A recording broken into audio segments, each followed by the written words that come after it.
दोस्तों आज हम बात करेंगे भारत के वीर सपूत सरदार उधम सिंह जी के जीवन के बारे में।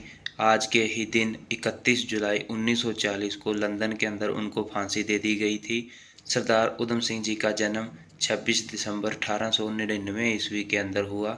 तो उनकी माता जी का नाम हरनाम कौर और पिताजी का नाम सरदार टहल सिंह जी था, जो कि एक रेलवे के अंदर कर्मचारी थे। सरदार उधम सिंह का जन्म गांव सुनाम, जिला संगरूर, पंजाब के अंदर हुआ। तो जब वो छोटी उम्र में ही थे तो बचपन के अंदर ही उनको दुखों ने घेर लिया। मात्र 2 साल की आयु के अंदर उनके माताजी का सन 1901 ईस्वी के अंदर देहांत हो गया और उसके कुछ सालों बाद उनके पिताजी 1907 ईस्वी के अंदर चल बसे। सरदार उधम सिंह जी और उनके बड़े भाई उनको बाद में अमृतसर के अनाथ आश्रम के अंदर ले जाया गया।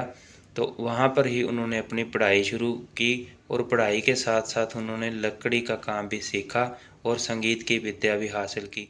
भारतीयों पर अंग्रेज अत्याचार कर रहे थे और इसी दौरान सन 1914 ईस्वी के अंदर रॉयल एक्ट पास किया गया, जिस एक्ट के अंदर अगर पुलिस गिरफ्तार किसी व्यक्ति को कर लेती है तो उसके खिलाफ कोई भी आप याचिका दायर नहीं कर सकते, यानी कि कोई भी अपील नहीं कर सकते।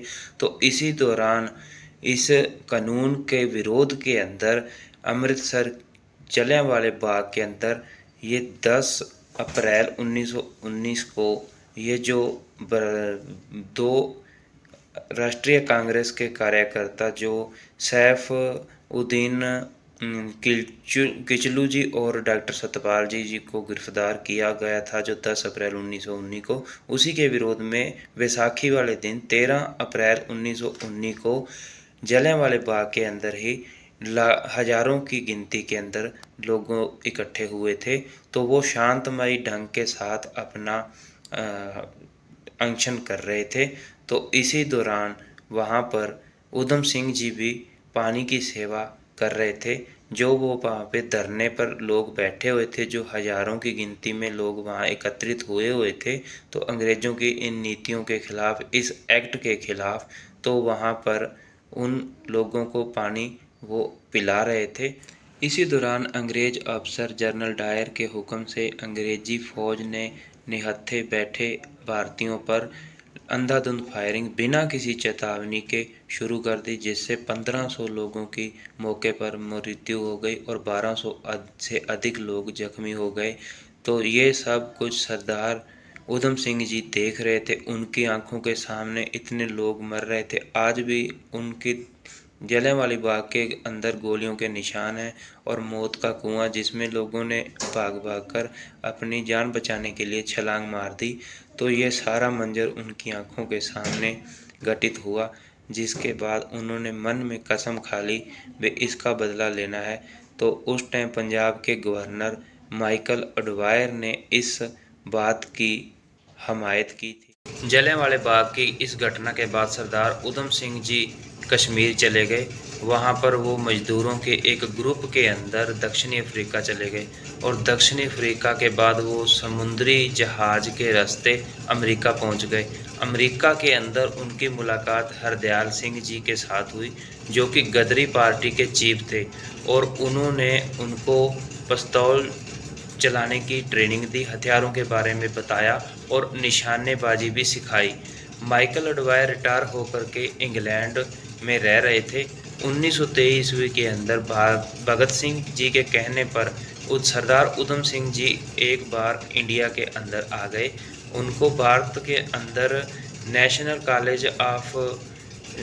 कॉलेज लाहौर के अंदर एफए की पढ़ाई पूरी की। इस कॉलेज को क्रांतिकारी गतिविधियों का गढ़ माना जाता था।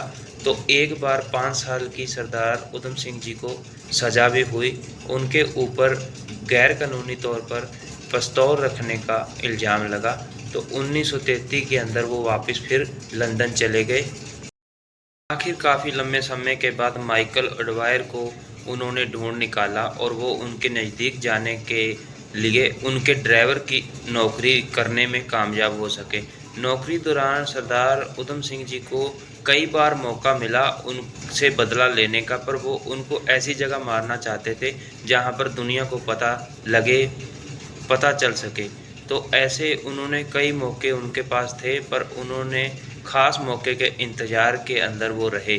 तो 13 मार्च 1940 ईस्वी के अंदर ईस्ट इंडिया एसोसिएशन और सेंट्रल एशियन सोसाइटी की एक मीटिंग होने जा रही थी, जिसके अंदर माइकल एडवायर को एक भाषण के दौरान उन्होंने एक पिस्तौल का किताब के अंदर रख कर के और वो उसको वहाँ पर मारने में कामयाब हो सके। इसी दौरान उनको फिर 31 जुलाई 1940 के अंदर 1940 के अंदर लंदन के अंदर ही जेल में फांसी दे दी गई। तो ऐसे महान योद्धा को हमारा कोटि-कोटि प्रणाम। 21 साल बाद देखो मन में ऐसे ठान रखा था भी इस बात का बदला लेना है, तो जलियांवाले बाग कांड का बदला उन्होंने एंड के अंदर विदेशी धरती पर जाकर लिया। तो ऐसे भारत के वीर सपूत को हमारा कोटि-कोटि प्रणाम।